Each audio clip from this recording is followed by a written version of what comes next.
السلام علیکم ورحمۃ اللہ وبرکاتہ۔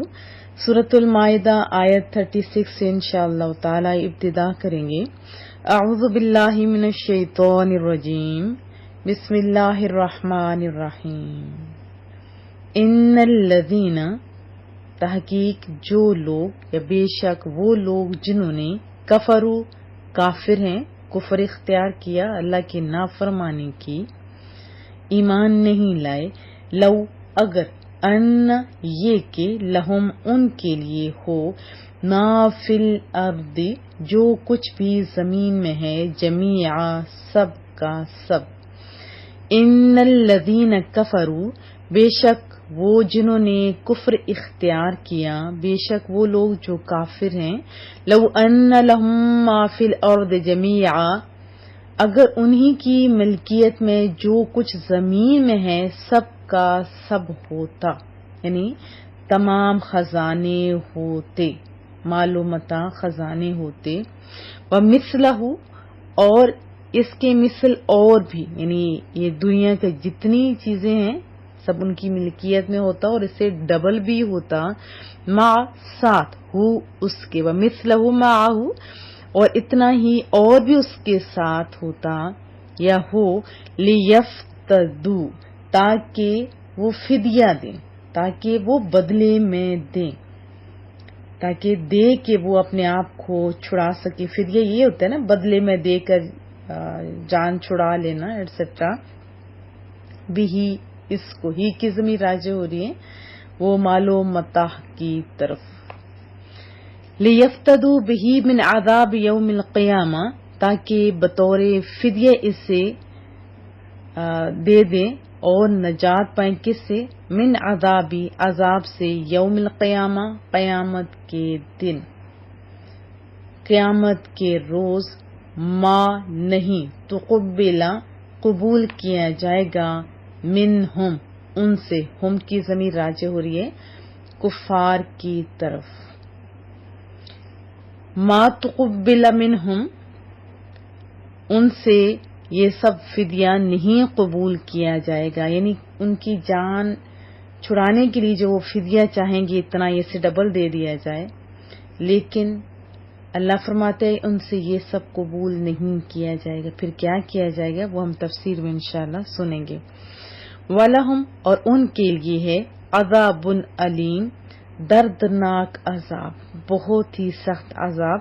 جہنم آپ جانتے ہیں کہ جہنم کی آگ دنیا کی آگ کی نسبت 70 گنا تیز ہے، اور جن کے ادھر ہاتھ پہنچا جائے تو وہ آسانی سے اندازہ لگا سکتے ہیں کہ جب یہ آگ اتنی سخت ہے تو وہ آگ کتنی سخت ہوگی، اور مزید عذاب کیسے ہوں گے وہ بھی ہم ڈیٹیل میں پڑھیں گے۔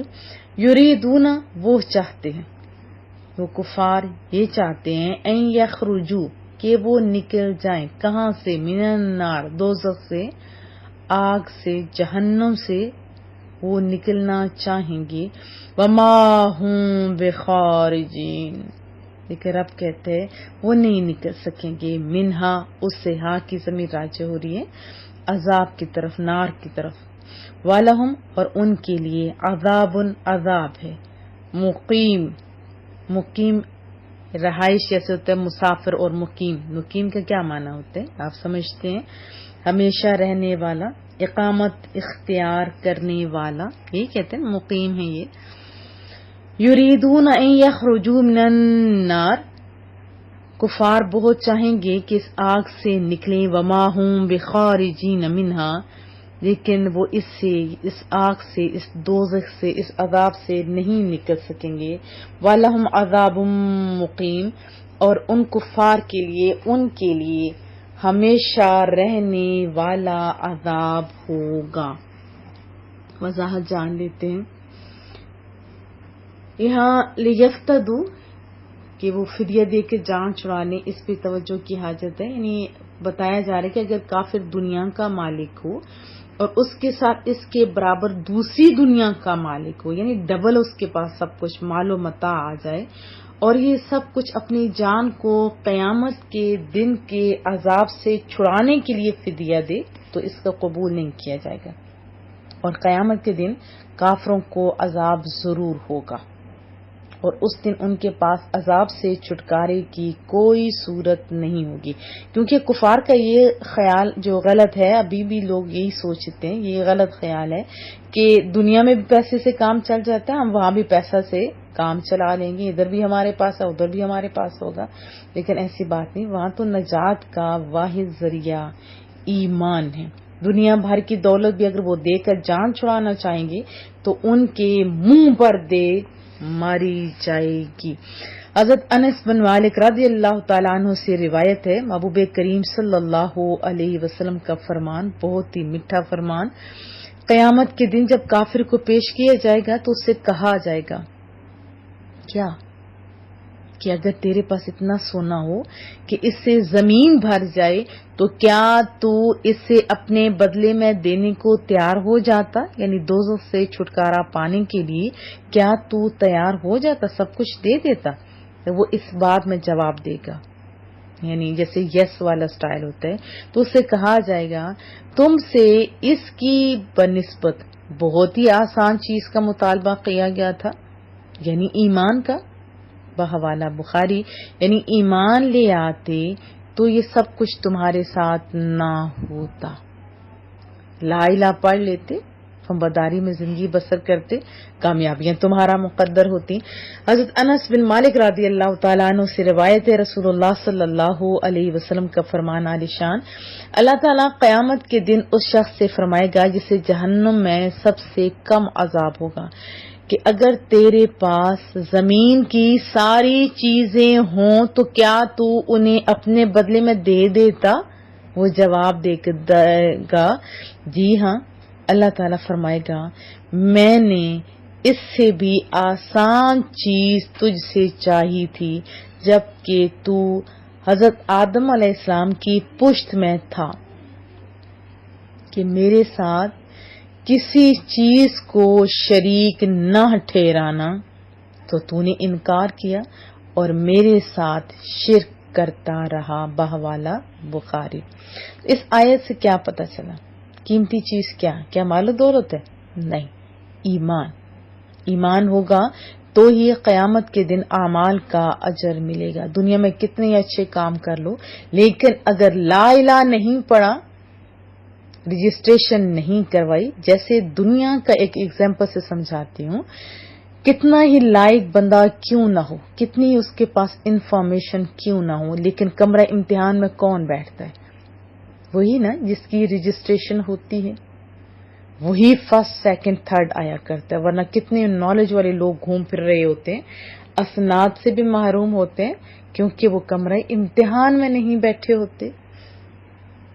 تو قیامت کے دن اعمال کا اجر کب ملے گا؟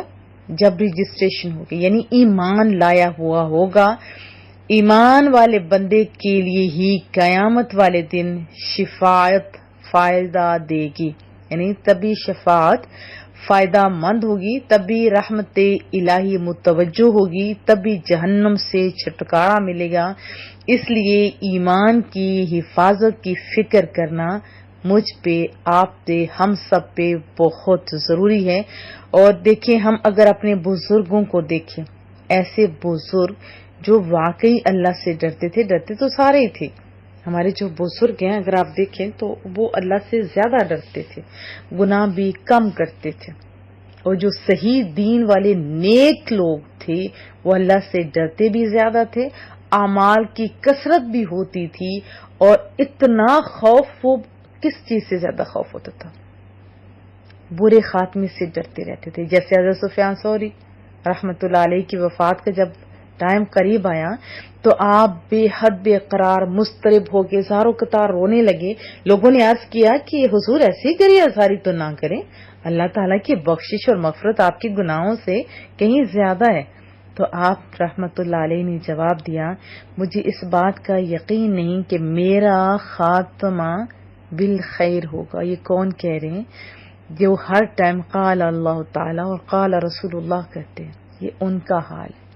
فرمایا کہ مجھے اس بات کا یقین نہیں کہ میرا خاتمہ بالخیر ہوگا۔ اگر یہ پتہ چل جائے کہ میرا خاتمہ ایمان پر ہوگا تو مجھے پہاڑوں کے برابر گناہوں کی بھی پرواہ نہیں ہوگی. اسی طرح حضرت امام حسن بصری، آپ جانتے ہیں بہت مشہور نام ہے، رضی اللہ تعالیٰ عنہ، ان سے پوچھا گیا کہ آپ کا کیا حال ہے؟ آپ نے جواب دیا کہ جس شخص کی کشتی دریا کے درمیان جا کے ٹوٹ جائے، اس کے تختے بکھر جائیں، ہر شخص ہچکولے کھاتے تختوں پر نظر آئے تو اس کا کیا حال ہوگا؟ عرض کی یقینی بات ہے بے حد پریشان ہوگا. تو آپ نے فرمایا میرا بھی یہی حال ہے. ایک بار آپ ایسے دل گرفتہ ہوئے کہ کئی سال تک مسکرائے تک نہیں. لوگوں نے آپ کو دیکھا کہ جیسے کوئی قیدی تنہائی میں ہو نا، ایسے محسوس کیا، اور تنہائی میں اور سزائے موت سنائی جانے والی ہو. تو آپ سے اس غم اور حزن کا وجہ جب پوچھا گیا، یعنی سبب دریافت کیا گیا، وجہ پوچھی گئی کہ آپ اتنی عبادت، ریاضت اور مجاہدات کے باوجود فکر مند کیوں رہتے ہیں، تو آپ نے فرمایا مجھے ہر وقت یہ خدشہ لاحق رہتا ہے کہ کہیں مجھ سے کوئی ایسا کام سرزد نہ ہو جائے جس کی وجہ سے رب کریم ناراض ہو جائے اور وہ فرما دے کہ تم جو چاہو کرو مگر میری رحمت تمہارے ساتھ نہیں ہوگی، یعنی تمہارے شامل حال نہیں ہوگی. بس اسی وجہ سے میں اپنی جان یعنی پگھلا رہا ہوں، یعنی پریشان ہوں. پگھل جاتے ہیں جب بندہ بہت پریشان ہوتا ہے تو بہت پتلا ہو جاتا ہے، چربی گھل جاتی ہے. اور پریشان آدمی میں اور خوش آدمی میں تو بڑا فرق ہوتا ہے، آپ خود اچھی طرح جانتے ہیں. اب دیکھیں یہ تو تھی پیارے لوگوں کی باتیں. اسی طرح صحابہ کرام کو دیکھیں جن کو جنتی ہونے کی بشارات بھی دی گئیں. حضرت عمر جیسے ہستی جن کے بارے میں رسول اللہ صلی اللہ علیہ وسلم نے فرمایا میرے بعد کوئی نبی ہوتا تو عمر ہوتے. اور بھی بہت خوبصورت بشارات، اور یہ تو وہ لوگ تھے جن کو جنت کی بشارات رسول اللہ صلی اللہ علیہ وسلم نے دی تھی. ایک صحابی کا واقعہ سنائی دیتی ہوں، جیسے حضرت عمر فاروق رضی اللہ تعالیٰ عنہ، وہ فرماتے تھے کہ اگر اللہ تعالیٰ اعلان کرے کہ صرف ایک شخص ہے باقی سب جنتی ہیں تو وہ میں سمجھوں گا وہ میں ہوں. اور پھر اللہ کی رحمت پہ مجھے اتنا یقین ہے کہ اگر اللہ تعالیٰ فرمائے گا کہ صرف ایک شخص ہے جو بخشا جائے گا تو مجھے اللہ کی رحمت سے امید ہے کہ وہ میں ہوں. یعنی وہ یقین اور خوف کی درمیانی کیفیت میں رہتے تھے. ہر لمحہ آخرت کی فکر ان لوگوں کو رہتی تھی، اللہ کا خوف بے حساب. اتنی عبادات کرنے کے باوجود ذرا اپنا بھی تو محاسبہ کیجیے، ہمارے پاس کیا ہے، کیا ہے ہمارے پاس. اور ہم کہتے ہیں اللہ بخشنے والا ہے، اللہ پکڑنے والا بھی ہے، اللہ پکڑنے والا بھی ہے. دیکھیں یہ آیات ہیں تو کفار کے لیے، لیکن اس میں ہمارے لیے بھی تو اسباق ہے نا. ایک تو جو نہیں مانتا وہ تو دوسری پارٹی کا ہوا نا. زیادہ دکھ کس سے ہوتا ہے؟ جب آپ مجھے خود بتائیے، آپ کا اپنا آپ کو اذیت جب کوئی دیتا ہے تو آپ کو کیسا لگتا ہے؟ آپ کہتے نہیں ہو کہ مجھے اس سے دکھ ڈبل ہوا کیونکہ یہ میرا اپنا تھا، مجھے یہ توقع ہی نہیں تھی، ایسے کہتے ہو نا. تو آپ تو لا الہ پڑھتے ہو، آپ تو رسول اللہ کو مانتے ہو، رسول اللہ سے پیار بھی کرتے ہو اور یقیناً کرتے ہو. آپ لوگ یہ مانتی ہوں کہ آپ لوگ گستاخ نہیں ہو، گناہگار آپ لوگوں کو بھی احساس ہے، ہم لوگوں کو بھی احساس ہے، لیکن نہیں، عمل بھی تو اچھے ہونے چاہیے نا. تو کیا میں توقع رکھوں کہ ہمارے اعمال اتنے اچھے ہوں کہ ظاہری طور پہ بھی اور باطنی طور پہ بھی. ظاہری طور پہ کیسے کہ ہمیں بتانا نہ پڑے کہ ہم لا الہ پڑھنے والے ہیں، ہم مسلمان ہوتے ہیں، ہمارے حلیے بتائیں، ہماری باتیں، ہمارے عادات، ہمارے رہن سہن، ہماری شادیاں، ہماری فوتگیاں سب بتائیں ہم مسلمان ہیں. کیا میں توقع رکھوں؟ دعاؤں کی درخواست رہے گی انشاءاللہ تعالی.